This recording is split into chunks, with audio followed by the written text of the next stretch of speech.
fasik ini ialah Imam Ibnul Mandur mengatakan yaitu orang yang derhaka. Kan? Fasik ini, fasik itu yang melakukan, isim fa'il. Kan fasik yang derhaka. Tetapi fisq dia berasal daripada kalimah fisqun. Kan? Kederhakaan, derhaka.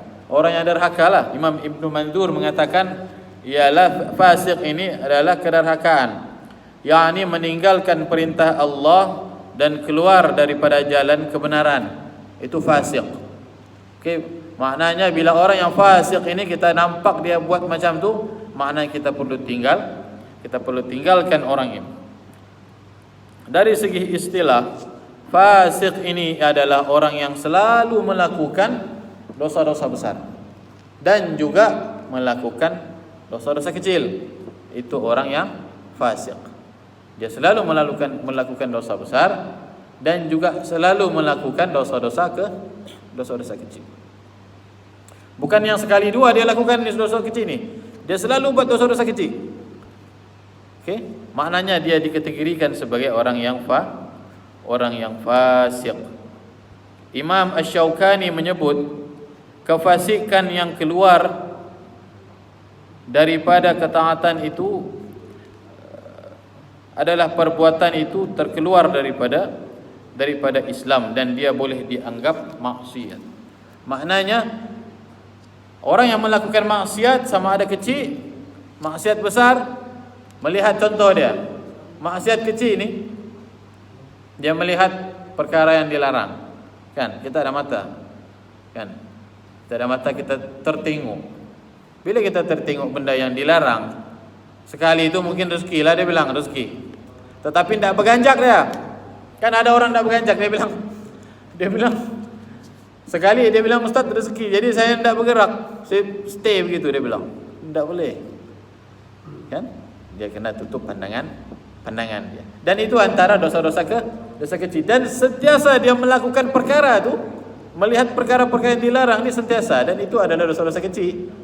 Maka dia termasuk di dalam orang-orang yang fasik sebab dia melakukan dosa-dosa kecil.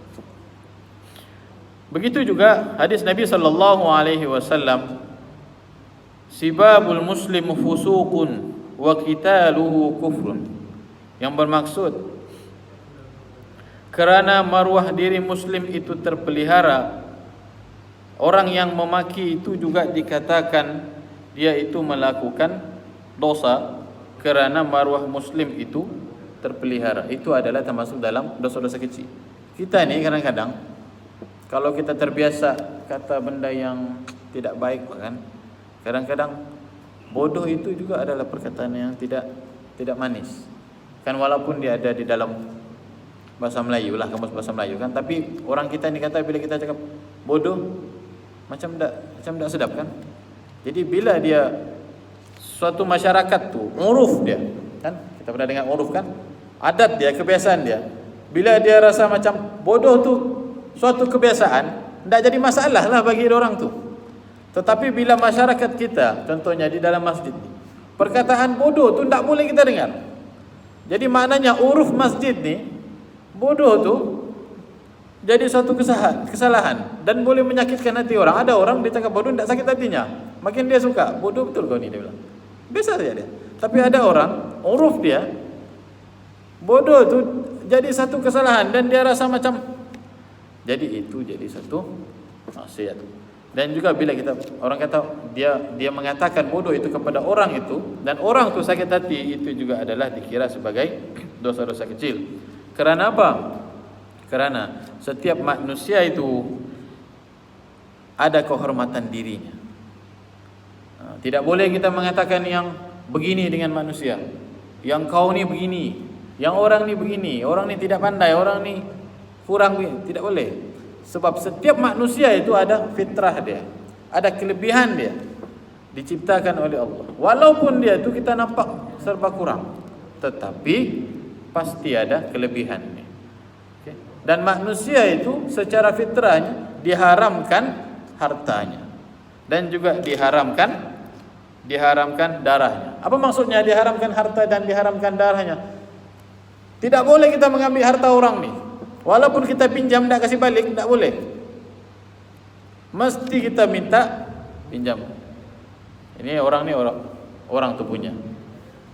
Kita ambil contohnya kan pemadam lah, pemadam contoh dia, pemadam. Ambil mau padam je pun, mau padam. Kan?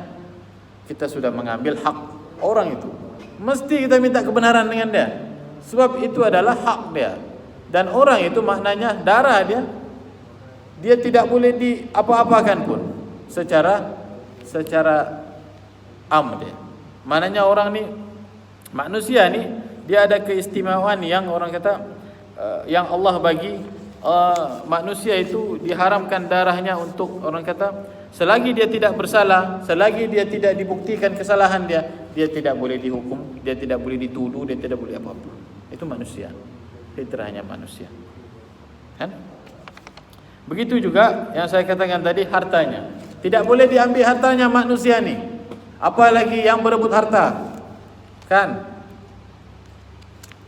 Masuk hukum faraid, tak mau dia hukum faraid, tak cukup dia bilang dapat asobah aja, kan? Dia tak tahu asobah tu banyak sebenarnya, kan? Contoh dia, kan? Kadang-kadang kita ni begitu kan, bila ada aja pembagian harta, tak mau dia hukum faraid, kan? Nantilah kita cerita pasal faraid. Kes faraid ni banyak, faraid banyak mendatangkan kesusahan dia kata. Tetapi sebenarnya faraid lah yang menyelesaikan masalah-masalah harta orang-orang muslim. Dan manusia itu diharamkan hartanya, tidak boleh kita mengambil harta manusia itu walaupun sedikit. Yang saya bagi tadi contoh pemadam itu, kan? Berdosa kita sebab hak tu hak dia. Pinjam sekejap, pergi padam sekejap, tak boleh, kita kena tanya dulu boleh pinjam. Kan saya sudah kata, wa may ya'mal mithqala dzarratin khairan yarah, wa may ya'mal mithqala dzarratin syarran yarah. Kamu buat kejahatan sedikit, kamu buat kebaikan sedikit, pasti Allah akan balas. Nah, kita pun resah. Macam mana ni? Tak dapat aku lari, dia bilang. Mau buat kecil-kecil pun kena berdosa juga. Mau iri pun berdosa juga. Bilang ustaz, iri itu berdosa, tapi kita tak nampak kan, kita tak pukul orang, kita rasa kejahatan tu dengan kita rasa kita marah orang, kita kasih sakit hati orang, kita lepas cakap, itu kejahatan. Tetapi sebenarnya kejahatan tu iri sendiri. Jalan kawan tu pakai baju lawa dia, kan? Pergi masjid, tiba-tiba ternampak haji ni, dia bilang. Lawa betul bajunya ni, dia bilang. Macam sejak dia bilang, macam sejak dia sejak yang ada. Iri kita dengan kawan kita. Bila kita iri dengan kawan kita, kita termasuklah dalam ayat tu. Berdosa kita. Sebab apa? Kejahatan ataupun keburukan yang kita buat di dalam hati itu diibaratkan seperti zarah itu yang saya sebutkan. Jadi macam mana membuat? Bersihkan hatilah. Lantas kaulah, dia bilang. Mau pakai apakah? Kau mau pakai baju apakah, dia bilangnya. Yang penting aku betul, nah contoh dia macam tu kan, kita bersihkan hati kita. Okey. Baik, itu fasik. Orang-orang yang fasik kita tinggalkan dia. Kawan ni jenis yang tak sembahyang Jumaat, tak disuruh sembahyang Jumaat, melompat dia. Bila tak disuruh pula sembahyang Jumaat pula, menanya dia, bila mau sembahyang Jumaat, dia bilang. Macam rindu sudah kami. Sekali disuruh sembahyang sudah sembahyang Jumaat, tak dia berganjak, kan? Boleh sembahyang Jumaat, bilang mufti, tapi 30 orang. Itu pun tak dia cuba-cuba mau 30 orang sejak tu, dia bilang. Tak cukup tu, mungkin ramai kali itu, dia bilang. Manusia kan? No, manusia. Ada alasannya. Sudah disuruh 40 pun masih lagi dia berfikir begitu. Mungkin ramai ni orang, berebut-rebut ni orang bilangnya. Tak apalah, kasih chance dulu orang. Masih boleh lagi. Sekali disuruh buka sembahyang Jumaat, tetap juga dia tak datang. Lebih 3 kali dia fasik. Jauhi rakan-rakan macam tu. Yang tak sembahyang Jumaat, jangan dikawan dia. Kalau kita rasa tengok jiran-jiran kita di rumah, di kawasan-kawasan sini, Macam aku tak pernah nampak dia bilang dia keluar daripada rumah asal Jumaat. Tak sembahyang Jumaat kali dia bilang. Dia tahu.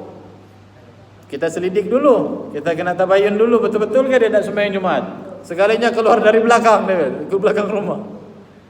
Kena pula kita sudah syak pula dengan kawan ni. Kita berdosa, dia tidak berdosa, habis. Itu Islam. Maknanya di samping itu kita memperbaiki diri kita. Kita rasa dia tu macam nak sembahyang Jumaat contoh dia kan. Kita tabayun dulu. Kita tengok dulu betul-betul. Kita tanya kawan, "Si anu mana?" Dia bilang. "Dah sembahyang Jumaat." "Oh, demam dia." "Oh, demam." "Oh, dia keluar daripada belakang rumah." "Oh." Dan kita nampak kita di depan rumah saja. Maknanya bila sudah keadaan begitu baru kita boleh syak. Al-Qama Al-Utaridi mengatakan, di antara panduan untuk memilih sahabat ini, dan dia mengatakan kepada anaknya. Al-Qama Utaridi ini dia seorang sahabat Nabi sallallahu alaihi wasallam. Dia mengatakan, jika dia katakan kepada anaknya ni, bagaimana untuk mencari sahabat? Yang pertama, jika engkau meminta sesuatu bantuan daripadanya, dia akan membantu mengusahakan pertolongan itu sedaya upayanya. Itu sahabat.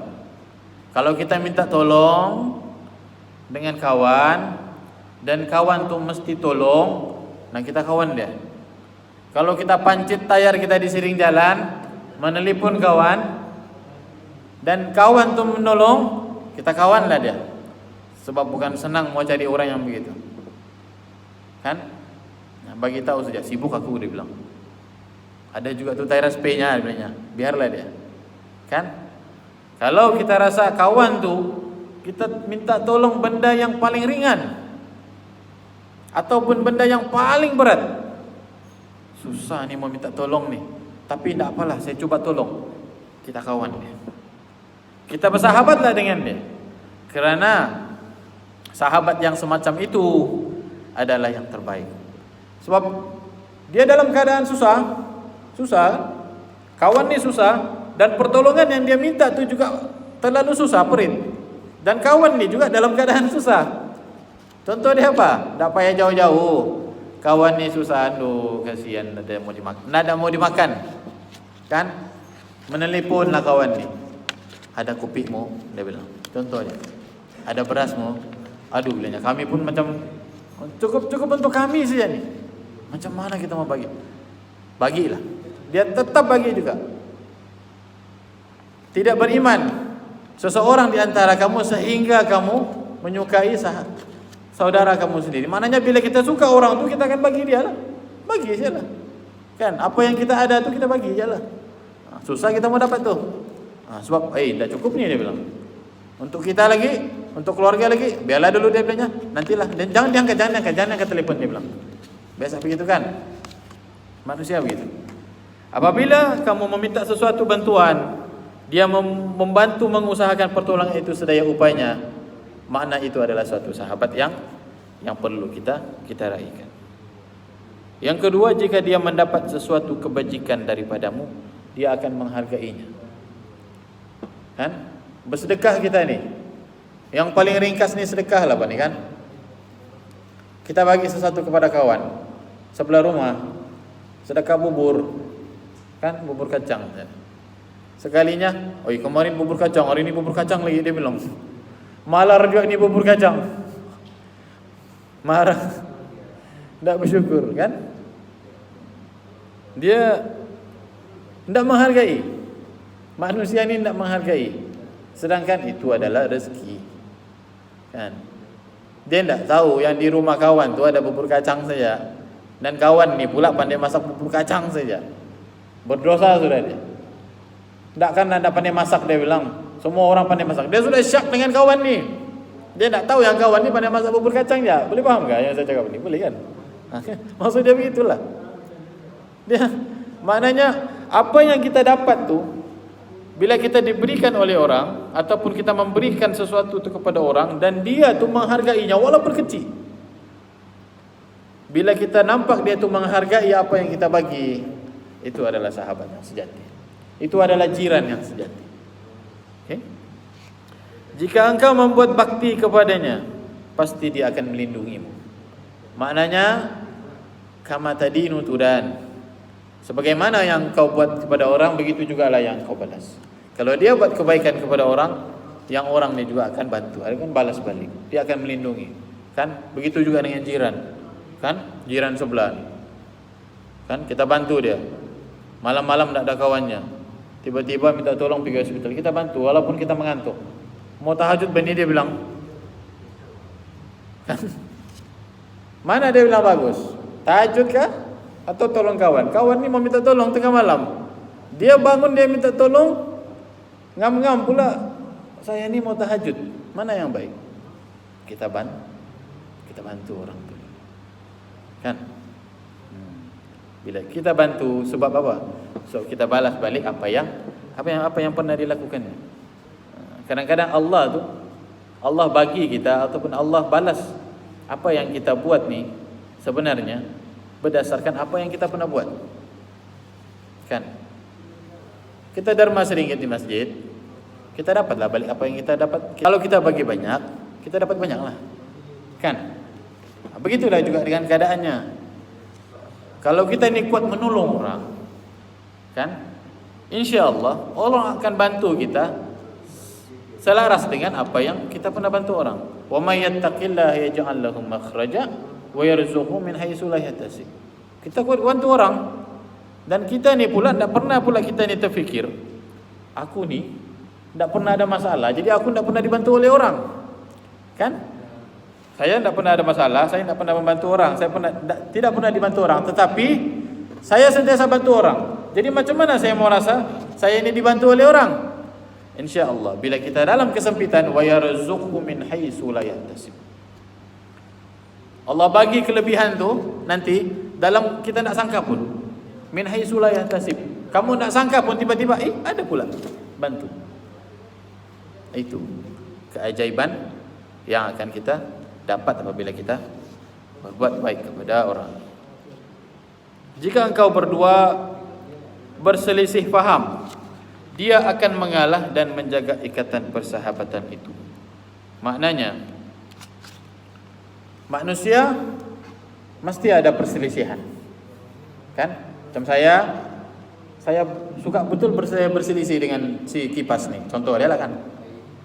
Dia dengan dia punya debat dia, saya dengan saya punya debat dia. Tak boleh dia bilang. Kena begini. Tetapi bila saya kesan, yang dia ni jenis yang mengalah, tak apalah bilangnya. Kaulah menang. Walaupun aku rasa aku menang, kaulah menang. Ini yang terbaik. Itulah sahabat yang terbaik. Sebab apa? Sebab dia tidak mahu mengganggu emosi ataupun dia menyakitkan hati kita. Kan? Tidaklah orang yang marah itu ataupun tidaklah orang yang kuat itu adalah orang yang menahan kemarahannya itu adalah orang yang lemah, tetapi dia adalah orang yang terbaik contohnya antaranya. Kan? Maknanya bila kita berdebat kita akan menimbulkan kemarahan kepada orang ataupun kita mengeluarkan kata-kata yang boleh menghuru-harakan keadaan. Tetapi bila sampai satu masa kita rasa macam tak apalah, kita mengalah. Orang yang mengalah, orang yang bersederhana dalam setiap perkara, itu adalah orang yang terbaik. Okey? Baik. Tuan-tuan yang dirahmati Allah Subhanahu wa taala. Sayyidina Ali karramallahu wajhah pernah berkata, saudaramu yang sebenar ialah orang yang sentiasa berada di sisimu. Dia sanggup membahayakan dirinya demi kebaikanmu, sanggup berkorban apa sahaja kepentingan. Ada kita jumpa orang begini, kan? Sentiasa ada kawannya sendiri di siring kita, di tepi kita. Sentiasa dia ada. Maknanya bukanlah dia ini ada di siring, ada di tepi kita, tetapi bila mana kita memerlukan sesuatu bantuan ataupun kita memerlukan pertolongan ataupun mau hat to hat ni kan orang bilang, macam nak ada kawan kita mau bercakap ni kan, dia ada di sisi kita. Maknanya itu adalah orang yang terbaik. Dia sanggup membahayakan dirinya. Mana ada orang sanggup membahayakan dirinya untuk orang lain. Biarlah aku kena langgar, dia bilang, daripada kau kena langgar. Contoh dia kan. Tidaklah sampai macam tu, tetapi maknanya dia membantu orang dalam keadaan yang orang nak kan fikir benda ni. Contohnya kebakaran kan, kita masuk kan, kita bantu dia. Itu juga termasuk dalam yang saya katakan tadi, dia sanggup membahayakan dirinya, dan itu adalah antara sahabat yang boleh kita pakai, boleh kita ambil sebagai sahabat. Abu Sulaiman Al-Darani radhiyallahu an mengingatkan agar kita melihat dua sifat kepada seseorang. Dia kata ada dua. Abu Sulaiman Al-Darani, sahabat. Kalau mau kawan ataupun bersahabat dengan orang, dia kata kena tengok dua ni. Yang pertama, orang yang mudah engkau berurusan dengan dalam kehidupan seharian. Orang yang mudah engkau berurusan dalam kehidupan seharian. Maknanya, kita mau mencari sahabat, pastikan sahabat ni dia memudahkan kehidupan kita. Jangan pula sahabat ni kita dapat kawan baru, aku dapat kawan baru, dia bilang bagus kawan ni, dia bilang. Kan?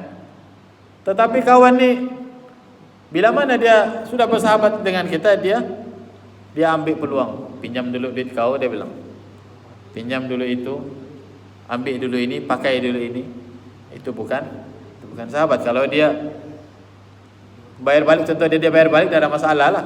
Tapi jika dia ingkar, jika dia tinggalkan kita, maknanya itu bukan sahabat. Orang yang dapat memberikan faedah dan manfaat dalam segala perkara. Manusia, insan yang terbaik yang disarankan oleh Nabi SAW juga antaranya orang yang dapat memberikan manfaat kepada orang lain.